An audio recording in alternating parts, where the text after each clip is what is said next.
ননদ বলে, বৌদি কি রোজ রোজ একই মাছের ঝোল রান্না করো বলো তো? তোমার হাতের মাছের ঝোল খেতে আমার একদমই ভালো লাগে না। তা ননদিনী, আমার হাতের মাছের ঝোল খেতে যখন ভালোই লাগে না, তোমার দাদা তো কেজিখানেক মাছ এনেছে, তবে মাছটা না হয় তুমিই রান্না করো। না না বৌদি, মায়ের বাড়ি দুদিন বেড়াতে এসে আমি রান্না বান্না করতে পারবো না।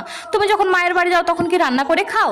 রান্না করে খাই না খাই সেটা বড় কথা না, তবে তোমার মতো কারো রান্নার খুঁত ধরি না। কেউ যদি ভালোবেসে এক গ্লাস জল ঢেলে খাওয়ায়, তার সামনে এমন ফিল করি যাতে মনে হয় তার হাতের এক গ্লাস জল খেয়ে আমি অনেক তৃপ্তি পেয়েছি। রান্না বান্না তো ছেড়েই দিলাম। তা যাও, তুমি গিয়ে স্নান ধ্যান যা করবে করো। দেখছি যদি তোমার রুচির মতো মাছ রান্না করতে পারি তবে না হয় খেতে ডাকবো, না ডাকলে ভাবে রান্না ভালো হয়নি, ডাল দিয়েই না হয় খেয়ে নিও। ননদ যখন এভাবে বললোই, তাহলে আজ সত্যি একঘেয়েমি মাছের ঝোল